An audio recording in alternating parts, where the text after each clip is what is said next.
Salam, hər birinizi xoş gördük. Bu günləri Hülakülər Dövlətinin sınağının testini izah edəcəm. Birinci sual, Hülakülər Dövlətinin və Eldənizlər Dövlətinin arasında ortaq cəhətlərdəndir. İqta torpaq sahibliyinin mövcud olması. Hər iki dövlətdə bu iqta torpaq sahibliyi mövcud idi və iqta torpaq sahibliyi yaranmışdı Ərəb xilafəti dövründə, hərbi xidmət müqabilində verilirdi. Biri oxşar cəhət kimi qeyd edirik. Bir olanları, olmayanları çıxırıq. Sonra baxırıq 2-yə. Dərbənddən İran körfəzinə qədər olan ərazilər əhatə etməsi. Bəli, Azərbaycan tarixində böyük ərazilər əhatə edən dövlətlərdən biri də Hülakülər olub və Eldənizlər dövləti. Bunlar da Dərbənddən İran körfəzinə qədər əraziləri əhatə etmişdi. 2-ni də götürürük. C-də çıxdı. Baxırıq 3-ə. Şirvanşahlar dövlətinin az-sala salınması.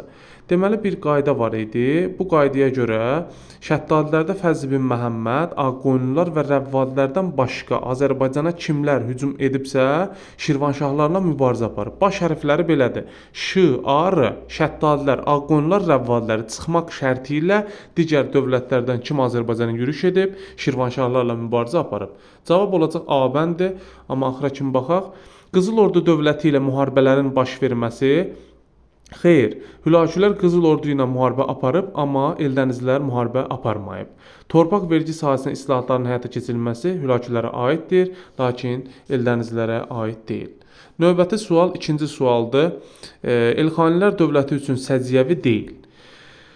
Elxanilər bilirik ki, 1258-1357-ci ildə mövcud olub, yəni bir əsr mövcud olub bu dövlət. Əsas mərkəzinin Azərbaycan olması bu doğrudur. A bəndi çıxdı. Sonra B bəndinə baxırıq. Şirvanşahlar dövlətinin astala salınması, bir daha qeyd edirəm. Şəddadilərdə Fəzl bin Məhəmməd mübarizə aparmayıb, dost olub. Şəddadilərdə Əbüləsvar Şavur müharibə aparıb Şirvanşahlarla. Ağqoyunlu Rəvvadidən başqa Sacı, Salari, Eldəniz, Hülakülər, Cəlalilər, Monqollar, Xarəzmşah, Cəlaləddin, Qaraqoyunlu və Səfəvilər 1538-də Şirvanşahlara son qoymuşdu. Deməli, Elxanilər də o şar içərisində olmadığına görə çıxdı. Təbrizin paytaxt şəhərinə çevrilməsi. Təbriz şəhəri 2 dəfə paytaxtı olur. Birinci paytaxtı Marağa şəhəridir. Hülakü xan paytaxtı Marağa olan 1258-də dövlətin əsasını qoyur. Təbriz ikinci dəfə paytaxtı çevrilir. Təbrizdən sonra Sultaniyə aparılır paytaxt. Sonradan yenidən Təbrizə köçürülmüşdür. Azərbaycan tarixində Təbriz 7 dövlətin paytaxtı olub. İlk dəfə Rəvvadilər, sonra Qızıl Arslan, Eldənizlər, Hülakülərdə olub Təbriz, Cəlalilərdə Şeyx Üveys 1359, Qaraqoyunlu, Ağqoyunlu və Səfəvilərdə Təbriz dövrü İsmayıl dövlətin əsasını, yəni paytaxtı Təbriz olan bu dövlətin əsasını qoymuşdu və 1501-1555 Təbriz dövrüdür. Paytaxt Təbrizdir, bunu da çıxdıq. Monqolların 5-ci ulusu aldanması, bəli, bu Elxanilər Monqolların 3-cü yürüşü, yəni dövlət yaratdılar. 5-ci ulusu adlanır. Cəlalilər dövlət tərəfindən varlığına son qoyulması xeyr. 1357-ci ildə Canı bəy tərəfindən varlığına son qoymuşdu. Cavab olacaq Y bəndi. Keçirik növbəti sual, 3-cü sual. Paytaxtları hansı şəhərlərdir? Sultaniyə, Təbriz və Marağa şəhəri. Deməli, Marağa şəhəri Azərbaycan tarixində Sacilərin və Hülakülərin oxşar cəhətidir. Hülakü xanın dövründə Marağa rəsədxanası Hülakü xanla əlaqədardır. 1259-da inşasına başlanıb, 71-də başa çatdırılmışdı. Paytaxtları olacaq Elxanilərin Marağa, Təbriz, Sultaniyə, Təbriz. Cavab C bəndi olacaq. Keçirik 4-cü suala. Elxanilər dövlətin idarəçilik sistemi və iqtisadi vəziyyətinə aid uyğunluq gözlənilməmişdir. Belə suallarda yadınızda qalsın, axırıncı sözü diqqətlə baxmaq lazımdır ki, birdən inkar söz olmaz, təsdiq söz ola bilər. İndi bizdən burada inkar söz soruşduğuna görə baxırıq. A bəndinə baxaq. Qopçur vergisi oturaq əhalinin ödədiyi can vergisi idi. Bəli, bu doğrudur. Hülakü xanın hakimiyyəti dövründə vilayətlərin idarəsi Monqol şahzadələrinə tapşırılmışdı. Bu da doğrudur. Hülakü xan köçəri feodallara arxalanırdı. İncu xan və xan nəslinə aid torpaqlar idi. Bəli, İncu Monqollar dövründə olan torpaq mülkiyyət formasıdır. Bu da xalisə ilə oxşar cəhət təşkil edir. Hər ikisi xan nəslinə mənsub torpaqlardır. Bac vergisi tacirlərdən alınırdı. Bu da doğrudur. Müsəlmanları itaətdə saxlamaq üçün din xadimləri bütün vergilərdən azad edilmişdi. Yanlışdır. Cavab olacaq Y bəndi. Növbəti sual. 5-ci sual. Azərbaycan torpaqları uğrunda Hülakülər dövləti müharibə aparırdı. Biz bilirik ki, bu dövrdə Qızıl Ordu idi və Hülakü xan ən çox Qızıl Ordu ilə müharibə aparmışdı. Cavab olacaq C bəndi.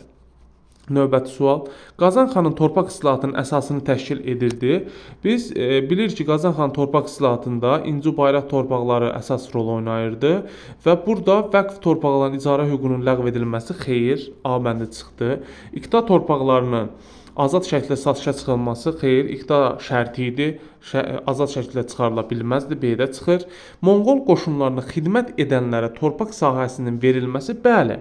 Bu torpaqların yəni C bəndidir cavab. Xidmət müqabilində verilən torpaqlar idi. D bəndində hərbiçilərə torpaq əvəzində aylıq maaş xeyr. Aylıq maaşı yadınızda qalsın. Bir Əlahəddin Hilçidir, bir də Nadir Şah Əfşar vermişdi. Y bəndi inci torpaqlara təminatçı olaraq kəndlərə paylanması, bu da yanlış. Cavab olacaq C bəndi. Keçirik növbəti suala. 7-ci sual. Qazan xan islahatına aid düzgün ardıcılığı davam etdirin. Vergilərin növləri dəqiqləşdirildi. Qeyri-qanuni vergi toplanması qadağan edildi. Yəni söhbət gedir burada vergi islahatından və vergi də kəskin mübarizə şəraitində keçirilmişdi. Bunun üçün belə deyək. Burada cavab olacaq C bəndi. Vilayət hakimlərinə əhalidən vergi yığmaq hüququ verilirdi. Vergilərin toplanması baş divana yox, ali divana tapşırılmışdı. Bu çıxdı. Elçilərin əhalidən vəsait alması qadağan edildi. Yanlışdı, vəsait alırdı. Sənətkarlardan alınan bazı üstə bir qədər azaldıldı. Belə bir qanun yox idi. Maldar kəndlə otlaq sahəsinə görə alınan vergi ləğv edildi. Xeyr. Cavab olacaq C bəndi. Növbəti sual 8-ci sualdır.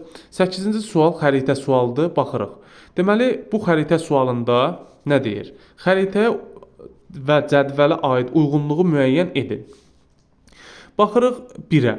1, 2, 1 Marağadır, 2 Təbrizdir, 4 Ərdəbildir, 5 Gəncə ərazisinə düşür Bərdəyə, deməli 3 Şamaxıdır. Baxırıq 1-dən 2-yə. Deməli 1-2 dedik ki, Marağa və Təbriz şəhərləridir. Hülakülər dövlətinin paytaxtı olmuşdur. Bəli, Marağa, Təbriz, Sultaniyə Təbriz. Deməli, birinci cavab doğrudur. Onun üçün biz bir olmayanları çıxırıq. C, D çıxdı. Baxırıq növbətiyə. Ərazisində 12-ci əsrə aid memarlıq abidələri inşa edilmişdir. Yəni 1-dən 3-də. Şamaxıda 12-ci əsrə aid memarlıq abidəsi biz bilirik ki, Gülüstan qalası idi. Və 3-də 1-də 12-ci əsrə aid Marağada Göygünbəz memarlıq abidəsi var idi. 3-də isə Şamaxı qalası mövcud idi. Deməli, cavab 1-2. Yəni 1-də Marağada Göygünbəz idi. Biz demişdik Urmiyada 3 günbəz, Marağada Göygünbəz. 3-də isə Şamaxıda Gülüstan qalası idi 1-3. Yəni cavab 1-2-dir, amma axıra kimi baxırıq. Deməli 3-5 yazıb ki, Azərbaycan Səlcuq canişin mərkəzləri olmuşdur. Yəni Gəncə ilə Şamaxı xeyr, yanlışdır. 3 olanları çıxırıq. O variantdan çıxıb. 4-ə baxır. 2-4. 12-ci əsrdə Monqollar tərəfindən işğal edilmişdir. 2-4 xeyr. 4-ü biz götürə bilmərik. Çünki 4-də deməli Təbriz şəhəri 3 dəfə xərac vermişdi. Ərdəbil düzdür tutulmuşdu, amma Təbriz xərac vermişdi. Cavab olacaq 1-2 A bəndi. Keçirik 9-cu suala. Sxemi tamamlayın. Monqolların hakimiyyəti meydana gələn torpaq mülkü İncudur, bir də Bayrat. Bu Monqollara aid torpaq mülkiyyət formasıdır. Növbəti sual 10-cu sual. Daha əvvəl baş vermişdi. Qazan xan tərəfindən kəndlərin torpağı təhkim edilməsi haqqında fərmanın verilməsi 1303. Elxanilərlə Qızıl Ordu dövlətləri arasında müharibələrin başlanması elə Hülakü xanın dövründən, yəni 1258. Sonra Təbriz əhalisinin Qızıl Ordu xanı Canı bəydən yardım istəməsi bu lap sona düşür. Olacaq 1357. Monqolların Azərbaycana 3-cü yürüşün başlanması 1256. Hülakü xan tərəfindən yeni bir dövlət əsasının qoyulması 1258. Cavab olacaq ən əvvəl. Əvvəl sözü varsa ilk ilki götürürük. Yəni bəndlərdən ilki götürürük. Ona görə cavab olacaq D bəndi. Növbəti sual 11-ci sualdır. Qazan xanın torpaq islahatına aid deyil. Deməli, torpaq islahatı nə nəzərdə tutulurdu? İqta torpaqları bağışlanır və alınıb satıla bilməzdi. Bu əslində doğrudur. Biri çıxırıq, bir çıxdı bəndlərdən. İqta torpaqları İncu Bayraq divan torpaqlarından verilməli idi. Bəli, bu da doğrudur. 2-də çıxdı. Kəndlər torpağa təhkim edilirdi. Doğrudur. 3-də çıxır. Bayraq torpaqları hərbçilərin şəxsi irsi torpaqları yox, şərti torpaqlardır. Müvəqqəti verilmişdi onlara. 4 və İnci torpaqlara gələn gəlir yoxsul əhalinin ehtiyacına sərf edilirdi. Xan nəslinə məxsus idi. Yanlışdı. 4-5. Əslində İnci torpaqları xan və xan nəslinə aid olan torpaqlardır.